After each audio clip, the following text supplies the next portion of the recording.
매달 35만 원씩 받을 수 있는 돈인데 신청도 안 해보고 포기하는 분들이 있습니다. 더 황당한 건 신청은 했는데 탈락한 분들입니다. 재산도 별로 없고 소득도 없는데 왜 탈락했는지조차 모르는 겁니다. 오늘 저는 그 이유를 말씀드리려고 합니다. 그런데 듣고 나면 아마 놀라실 겁니다. 탈락 이유 중에는 이게 왜 소득이야? 싶은 것들이 있거든요. 자녀 집에 공짜로 살고 있다는 것, 10년 전에 자녀에게 줬던 돈, 차고에 세워둔 차 한 대. 이것들이 전부 소득으로 잡힐 수 있습니다. 심지어 국민연금을 열심히 냈더니 오히려 기초연금이 깎이는 경우도 있습니다. 억울하죠. 근데 이게 실제로 일어나는 일입니다. 지금부터 5분만 집중해 주시면 탈락하는 5가지 이유를 전부 알려드리겠습니다. 그리고 어떻게 하면 막을 수 있는지까지요. 평생 일만 하다가 이제 좀 쉬어볼까 했더니 기초연금마저 안 된다는 통보를 받은 겁니다. 자녀 키우랴, 집 장만하랴, 노후 준비할 틈도 없이 살아오신 분들이 많습니다. 그런데 이제 만 65세가 되어 기초연금을 신청하려고 보니 생각보다 복잡한 기준들이 앞을 가로막습니다. 주변에서는 그 정도 재산이면 탈락할 수도 있어라는 말이 들려오고 어디서부터 확인해야 할지도 막막하기만 합니다. 기초연금은 만 65세 이상 어르신 중 소득 하위 70%에 해당하시는 분들에게 매월 지급되는 노후소득 보장 제도입니다. 2026년 기준으로 단독 가구는 최대 월 34만 9천 원, 부부 가구는 최대 월 55만 8,400원을 받으실 수 있습니다. 결코 작은 금액이 아닙니다. 1년이면 400만 원이 넘는 돈이고 10년이면 4천만 원입니다. 그런데 이 돈을 받을 자격이 충분한데도 몇 가지 함정을 미리 알지 못해 탈락하시는 분들이 매년 적지 않습니다. 오늘 이 영상은 바로 그 함정들을 미리 짚어드리기 위해 만들었습니다. 탈락하는 5가지 이유, 지금부터 하나씩 살펴보겠습니다. 혹시 부모님의 노후가 걱정되시는 분 또는 직접 수급 가능성을 확인하고 싶으신 분이라면 지금 구독과 좋아요 눌러주세요. 중요한 복지 정보가 업로드될 때마다 알림을 받으실 수 있습니다. 본격적인 이야기에 앞서 2026년 기초연금 제도에서 달라진 핵심 내용부터 짚고 넘어가겠습니다. 가장 중요한 숫자는 선정 기준액입니다. 2026년 기준으로 단독 가구는 월 소득 인정액이 247만 원 이하여야 기초연금을 받을 수 있습니다. 부부 가구는 395만 2천 원 이하입니다. 이 금액이 기초연금 수급 여부를 가르는 가장 중요한 기준선입니다. 또 하나 달라진 것이 있습니다. 기존에는 자동차 배기량 3000cc 이상이면 소득에 반영하는 기준이 있었는데 2026년부터 이 기준이 폐지되었습니다. 대신 차량 가액이 4천만 원 이상인 고급 차량은 차량 가액 전액을 소득으로 반영하는 방식으로 바뀌었습니다. 그리고 근로소득 공제 기준도 월 116만 원으로 상향 조정되었습니다. 이 3가지 변화를 기억하시면서 지금부터 탈락의 5가지 함정을 살펴보겠습니다. 첫 번째 이유, 소득 인정액이 단 1만 원만 넘어도 탈락합니다. 기초연금은 통장에 들어오는 돈만 보지 않습니다. 재산도 소득으로 환산합니다. 집, 예금, 자동차까지 전부 계산에 들어갑니다. 실제로 돈을 버는 게 아니어도 재산이 있으면 그게 소득으로 잡히는 겁니다. 이렇게 계산한 금액을 소득인정액이라고 합니다. 2026년 기준으로 단독 가구는 이 금액이 월 247만 원을 넘으면 탈락입니다. 부부 가구는 395만 2천 원입니다. 246만 원이면 수급자, 248만 원이면 탈락.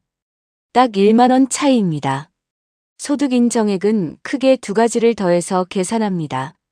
실제로 들어오는 소득과 재산을 월 소득으로 환산한 금액입니다. 근로소득이 있으신 분은 2026년 기준 월 116만 원을 먼저 공제하고 나머지의 70%만 반영합니다. 부동산은 집값에서 지역별 공제액을 뺀 나머지를, 금융재산은 2천만 원을 초과하는 금액을 각각 일정 비율로 환산에 더합니다. 이 모든 걸 합산한 숫자가 247만 원을 넘는 순간 탈락입니다.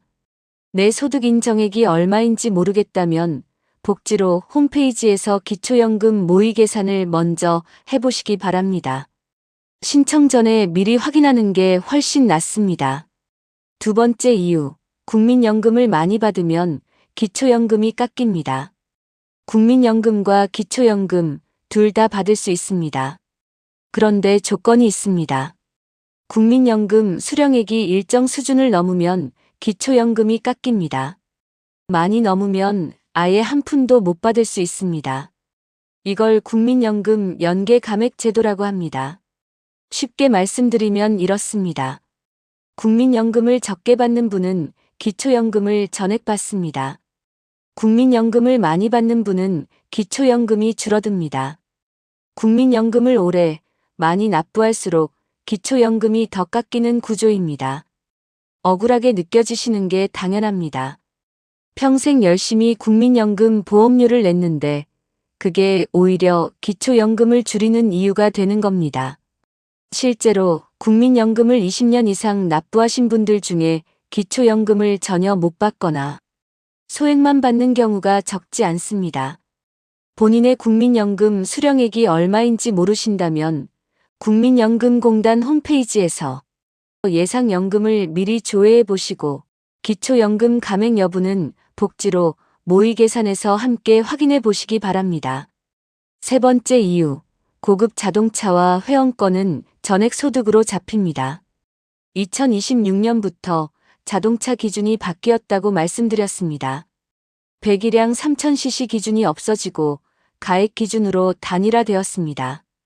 이 변화의 핵심은 4천만 원 이상 차량은 차량 가액 전액을 소득으로 반영한다는 점입니다. 예를 들어 시가 5천만 원의 차량을 보유하고 있다면 5천만 원 전체에 연 100%를 적용해 월 소득으로 환산합니다. 5천만 원 나누기 12개월은 약 416만 원. 이 금액이 매월 소득으로 잡힙니다. 이것만으로도 단독 가구 선정 기준액 247만 원을 훌쩍 넘습니다. 차 한 대 때문에 기초연금이 통째로 날아가는 겁니다. 골프 회원권이나 콘도 회원권 같은 회원권도 마찬가지입니다. 회원권의 시가표준액이 소득으로 환산되어 합산됩니다.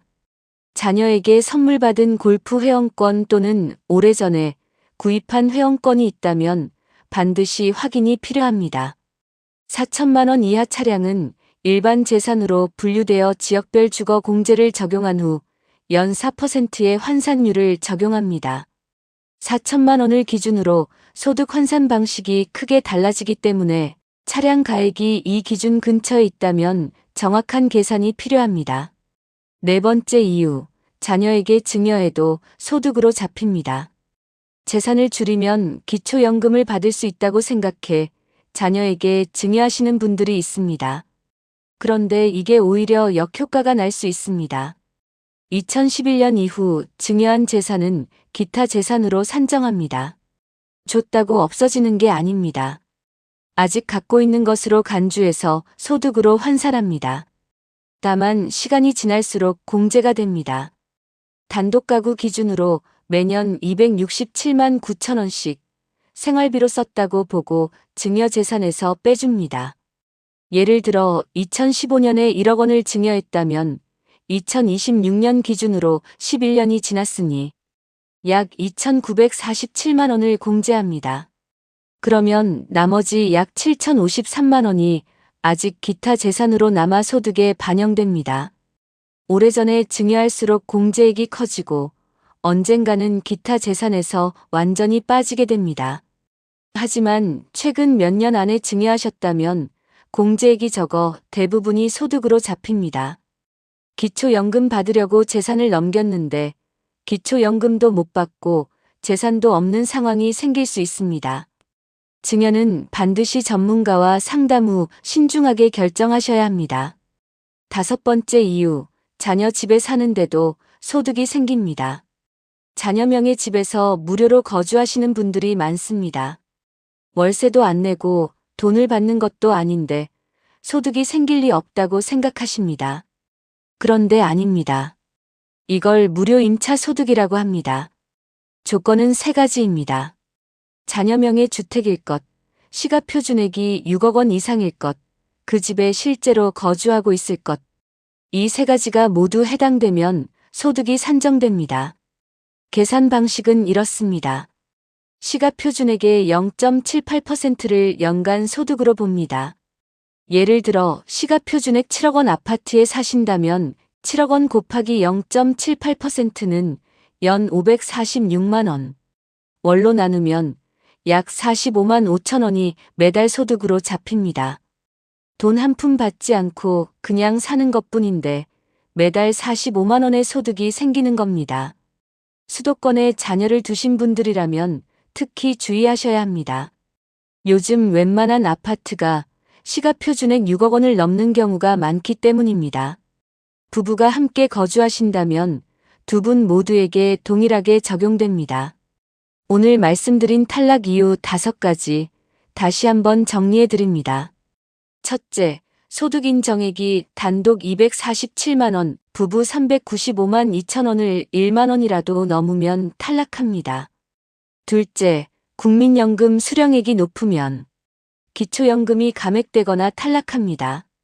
셋째, 4천만 원 이상 차량이나 회원권은 가액 전액이 소득으로 반영됩니다.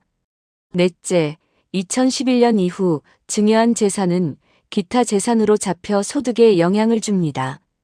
다섯째, 시가표준액 6억 원 이상 자녀 집에 무상으로 거주하면 무료 임차 소득이 발생합니다. 이 중 하나라도 해당되신다면 지금 바로 복지로에서 모의 계산을 해보시기 바랍니다. 서비스 신청 기초연금 모의 계산 순서로 들어가시면 됩니다. 재산, 소득, 자동차, 증여 내역을 입력하시면 수급 가능 여부와 예상 수령액을 바로 확인하실 수 있습니다. 한 가지 더 말씀드립니다.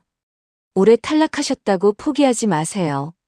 기초연금은 신청 이력 관리제가 있어서 재산이 줄거나 소득 상황이 바뀌면 언제든 재신청이 가능합니다. 상황이 달라졌다면 다시 도전해 보시기 바랍니다.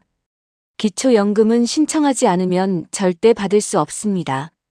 만 65세가 되는 달 한 달 전부터 주민센터, 국민연금공단 지사, 복지로 온라인 중 편한 방법으로 신청하시면 됩니다. 오늘 영상이 도움이 되셨다면 구독과 좋아요 부탁드립니다. 기초연금 외에도 어르신들이 놓치기 쉬운 복지 혜택과 절세 방법을 앞으로도 계속 전달해 드리겠습니다. 저는 여러분의 노후를 더 단단하게 준비하길 바라고 응원합니다. 감사합니다.